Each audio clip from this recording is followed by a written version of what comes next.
Hi there. Welcome back to Dirty Numbers, the live author reading of a memoir about a job that I had many, many years ago at a place that I refer to as the sex shop. We are in chapter 4, episode 3, so I'm going to get right to it. It looked like it was going to be a slow night. Since Jimmy still wasn't answering my shrieks over the machine at home, I decided to while away some time with my sewing. That's where my real talent laid. I could whip out fancy-looking designer copies that cost me next to nothing. Thinking about my cherished talent led me to thinking about others. Colette/Cindy, for example. Supposedly, she looked like a hardcore punk rocker. Sometimes I would hear a clunking sound when she answered, and when I asked, Colette told me she wears a huge, heavy metal ring on each finger. Last week, she had a pink mohawk. This week, she'd shaved it and went and got a spider tattooed onto her skull. Now, do you think she would have an easy time finding employment? Perhaps, perhaps not, if she didn't have this magic, sexy voice and vivid imagination. And I wondered about Gabrielle, the head receptionist. Sometimes I'd find doodles on scrap pieces of paper. On one side of a discarded file card, it might say, John Doe, preference, 18, blonde, shaved, anal. Then a big X over it, all of it with the word duplicate or won't accept collect calls or crook written on it. Turn the file card over, and there was a sketch of a Renaissance scene. I eventually found out that Gabrielle was the artistic one. I almost demanded to know why she didn't pursue painting or drawing full time. Because this makes me a lot of money now, she told me honestly. Gabrielle was as beautiful as the phone mates pictured in the porno mags. More classic, though. She was also materialistic as hell. She went out with Harold, who was not much of a catch.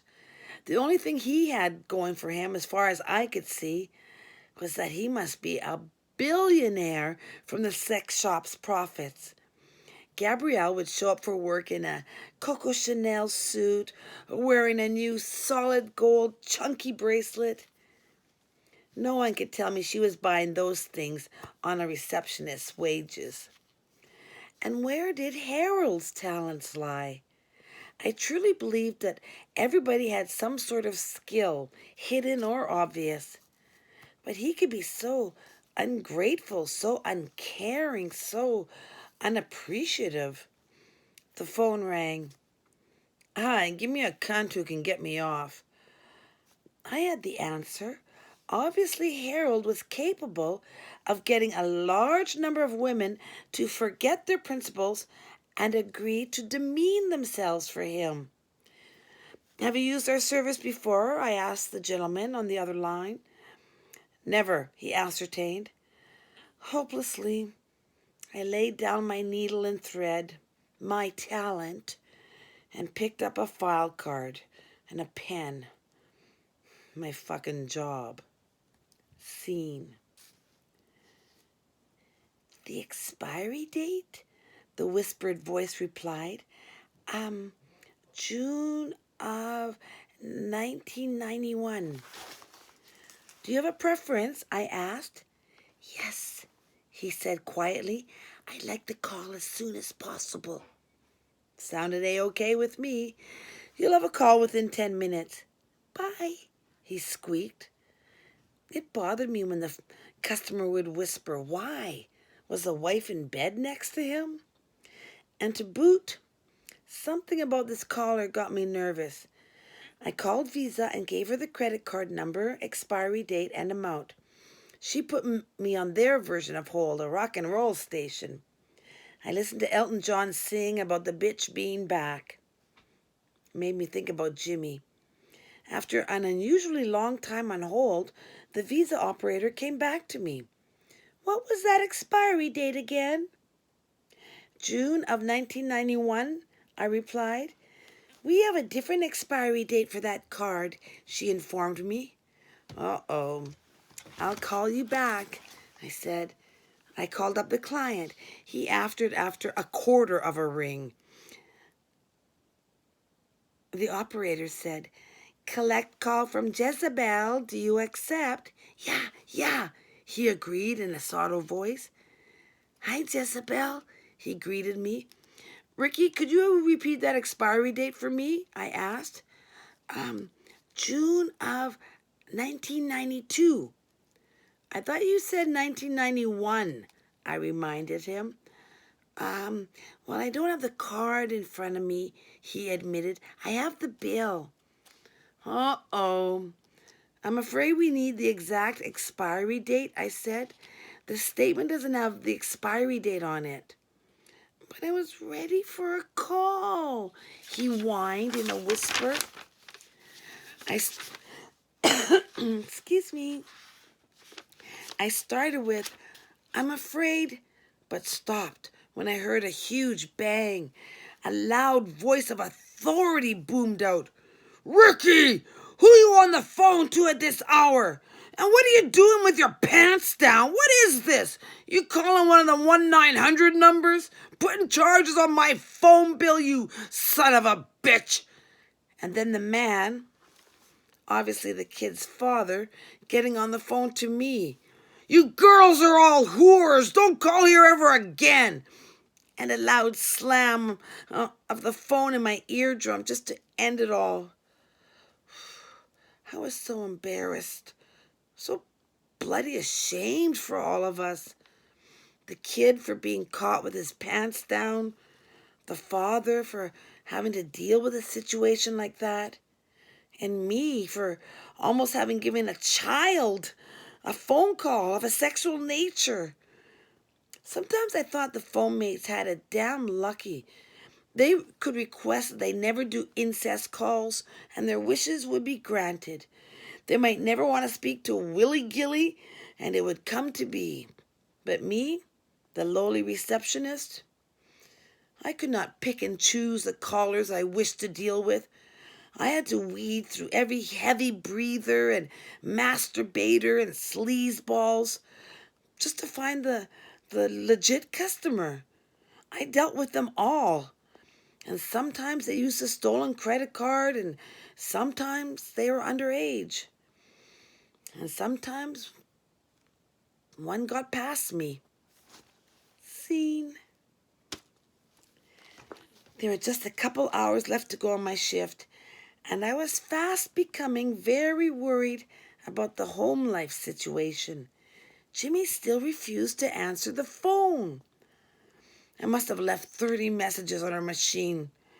They ranged from, pick up the phone, you cocksucker, to, Jimmy, I'm sorry. I'm sorry for whatever it is I'm supposed to have done.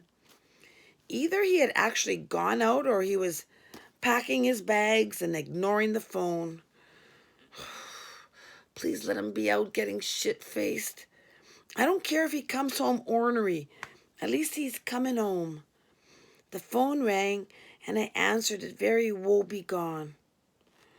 Hi, can I help you? An equally forlorn voice came back to me. Hi, Jessie? Maybe, I allowed. Who's this?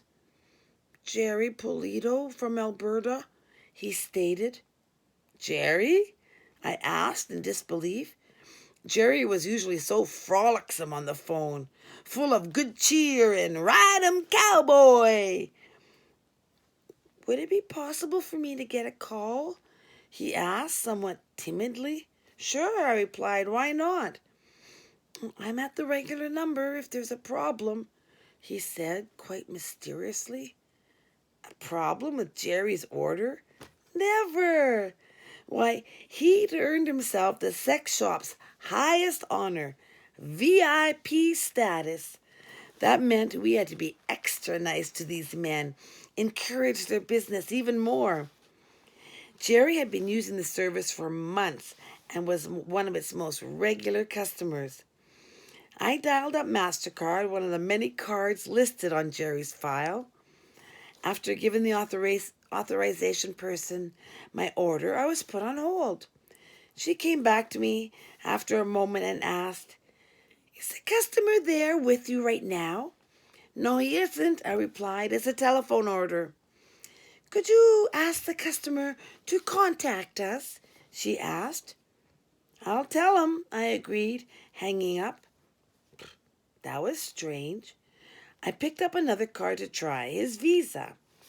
I gave the guy Jerry's Visa number and asked him to authorize the $55 expenditure. "I'm afraid we can't authorize any amount on this card," the authorizer informed me. "You can't?" I echoed him. "And if you speak to Sam, could you have him contact us?" the man requested. "Sam?" said Polly Parrot. "The card holder," I was informed. "Yep, shall do," I quickly said before hanging up. Sam? Who the hell is this Sam? I tried the other 6 cards listed on Jerry's file card, and the result was the same every time. Authorization declined. I had to call Jerry up with the next stock question. "Hi, Jerry. For some reason, all your credit cards have been declined. Do you have another credit card you can use?" "No," Jerry almost sobbed. "Every single one of them's over the limit. So's Roger's. And my dad's." "Would your dad's name be Sam?" I asked. "Yeah," he replied. "My cards reached their limit. I told my dad I needed to use his credit card to make a purchase. I copied down his number and expiry date, and I've been using his ever since." "He doesn't mind?" I wondered aloud. "He didn't know," Jerry confessed. "Not until he got the credit card bill." "Uh-oh. Was he mad?" I asked. "Well, put it this way, he's not going to be paying the bill," Jerry muttered. "Neither is Roger." "Who's Roger?" I continued my line of questioning. I was on to something here. "My brother," Jerry supplied. "But he knew why I was using the card. He just didn't know I called you guys so often." The final question. "So you've been using your father's card and your brother's card as well as your own?" "I don't want to talk about it," Jerry moaned, which I took as an affirmative. "Not to mention the bill for Ma Bell. They've got me paying that off in installments over the next 2 years. "Well, you have been calling here a lot, Jerry," I pointed out. "You must have a huge telephone bill." "You get caught up, though," Jerry whined in his defense. "Especially when you have someone like my sweet, sweet Lily cow." "She's not on tonight anyhow," I said, hoping to make him feel a bit better about not getting a call. "Oh, I don't care," he hastened to add. "I'll talk to anyone, even Sarah. I just need a call so bad." "Jerry, I'm sorry, I can't help you," I told the poor sot. "Company rules state that you must be authorized by a credit card company before you can get a call." "Look, my neighbor's a good buddy," he said quickly.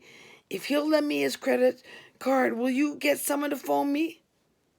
Sadly, I uncapped a highlight pen and pulled Jerry's card toward me. I had just been witness to a VIP's fall from grace.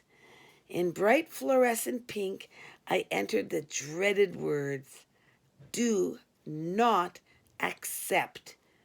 And I reported to Jerry. "I'm afraid the card must be in your name, Jerry." I made another card with his name and number and filed it in the blacklist section. Finally, I made a huge entry of all of this in the report book for all the others to see. Meanwhile, Jerry lamented some more. I used to keep real good track of the amount of money I was spending on your company. But then I got to drinking some nights and figuring I'd call up Lily and then I'd be calling her 3, 4 times in a night. Next morning, hell, I don't remember nothing about the night before. That's the kind of drunk I am. And my brother was real nice, I thought, to lend me his card. I was damned if I was going to abuse it, but sure enough, I pushed it way past the limit. My dad's too. Well, Jerry, I sympathized. You did place an awful lot of calls. Plus, everyone's cards are at their limits right now. It's just past Christmas. You probably put a whole bunch of gifts on credit card, too. Gifts? Jerry snarled. I didn't buy nobody nothing. Jeez. Not even his brother or his father? Scene. He was down to counting the last few minutes remaining in my shift. I did this every single night, but not so much as I was doing tonight. What was awaiting me when I got home? Did I still have a boyfriend? And, as per every night, I'd had my fill of the callers.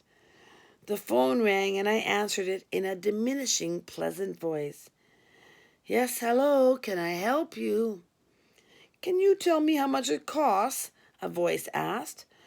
Obviously, I can't be sure of this, but this guy sounded like he was in his 90s. I went through my tiresome speech about the prices and whatnot, concluding with the usual, and one of the ladies would phone you back within 10 minutes of you placing your order. Can you tell me how it would appear on the credit card statement?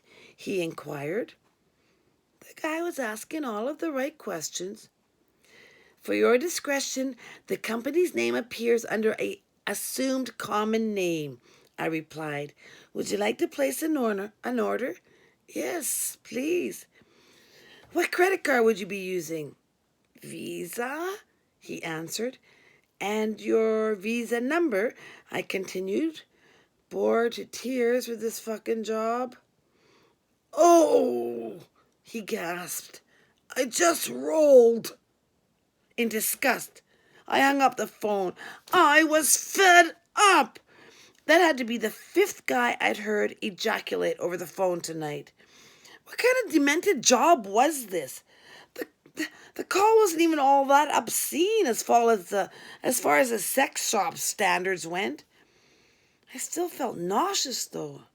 Maybe it was the old geezer's choice of words. Rolled. Probably a 1930s term for what was currently called coming, blowing your load, shooting your wad. Now I had Grandpa Jones empty his 6-shooter into my unwilling ear. I was so sick of sex. Sick to my stomach. And sure enough, for the first time on this job, I did become sick. I even let the phone ring uninterrupted once, my mind making a mental note to make an entry into the report book about it. And what was I going to write? I could not answer the phone once. I was in the washroom being sick because a customer had rolled. Finally, dejectedly, I walked back to the office with one disheartening thought. It wasn't the first time I'd heard a customer roll, and it sure as hell wouldn't be the last. Scene. And we're going to cut it here for now. I'll be coming back to you with the last chapter, chapter 4. Thanks for sticking around. And don't forget, like it, subscribe. You might even leave a comment if you want. But you know what? I'm going to tell you something. I know it's all downright dirty. I know it's filthy. It's just, it happened. It's a true story. So that's why I wrote the book. See you later. Stay tuned for the last episode of this chapter. Bye for now.